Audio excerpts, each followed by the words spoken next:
August 10, 2025 started like any other day. The city awoke to the familiar hum of traffic, commuters poured into subways, and the world's financial heart beat steadily.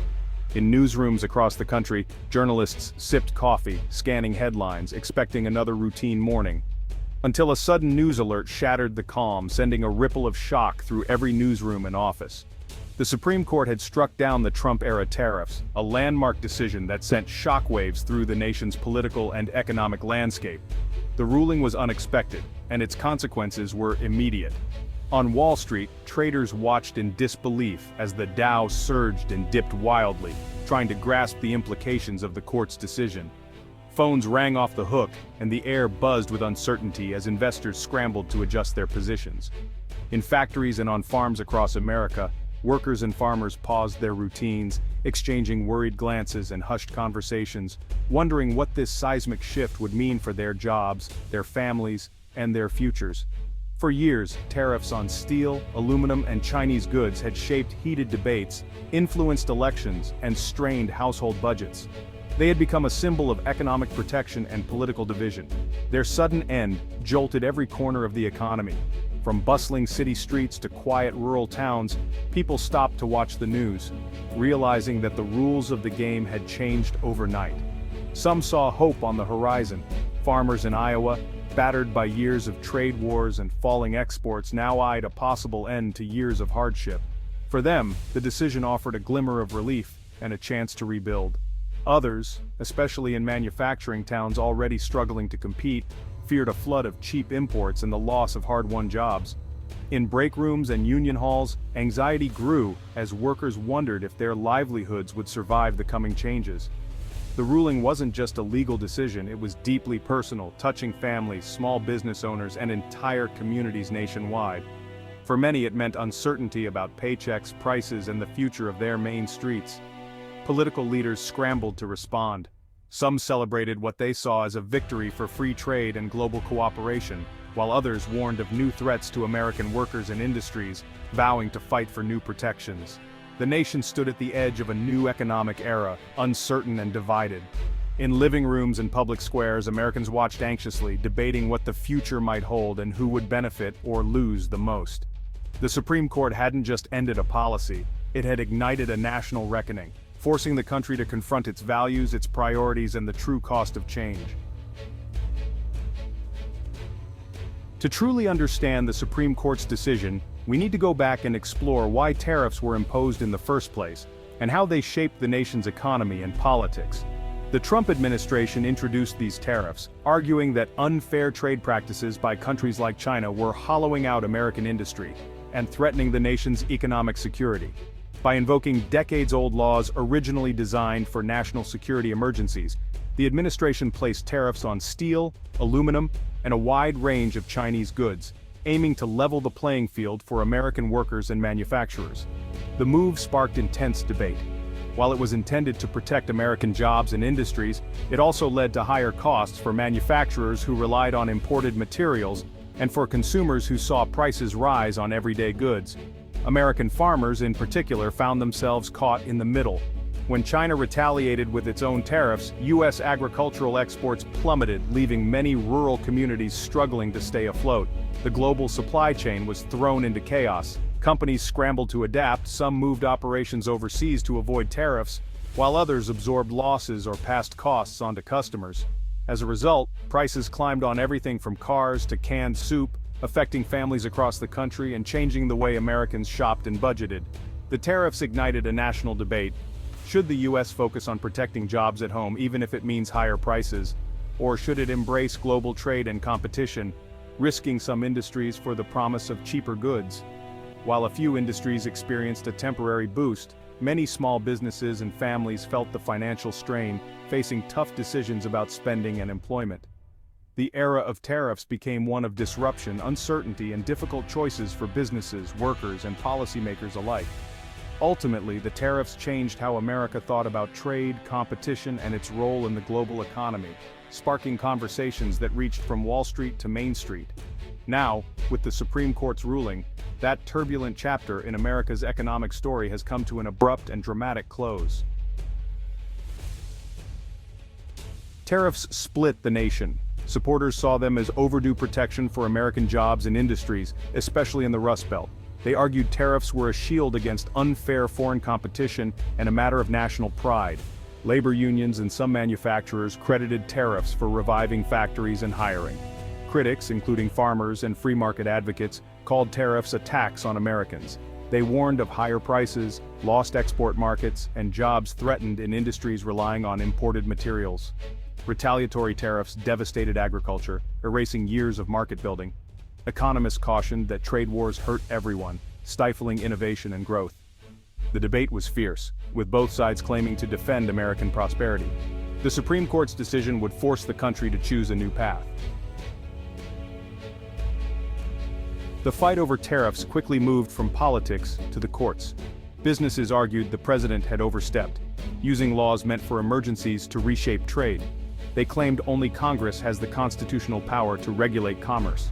The government countered that national security justified executive action. Lower courts issued mixed rulings, unsure how far presidential power should reach. The legal battle raised big questions. Who controls trade? Can the president act alone? The stakes were high, not just for tariffs but for the balance of power in Washington. The Supreme Court agreed to decide, consolidating lawsuits and drawing national attention. It became a constitutional showdown, Congress's authority versus executive flexibility. The justices were asked to draw the line between presidential power and legislative oversight. The outcome would shape American trade and government for years to come. The Supreme Court's ruling was historic. In a 6-3 decision, the court said the president had exceeded the authority Congress granted. The justices clarified national security isn't a blank check for sweeping tariffs. The ruling reaffirmed Congress's constitutional power over trade. The majority warned that letting presidents define national security too broadly would erase Congress's role. From now on, major tariffs require explicit congressional approval. Dissenting justices argued the court was tying the president's hands in global affairs. But the majority prevailed, redrawing the lines of power in Washington. The era of unilateral, presidentially driven trade wars was over.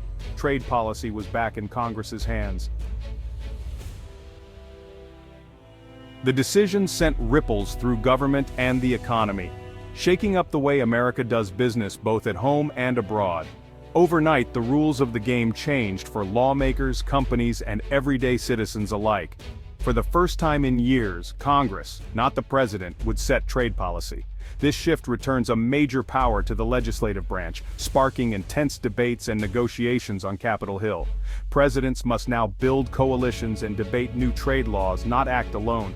Every decision will require compromise, with input from both parties and a wider range of voices.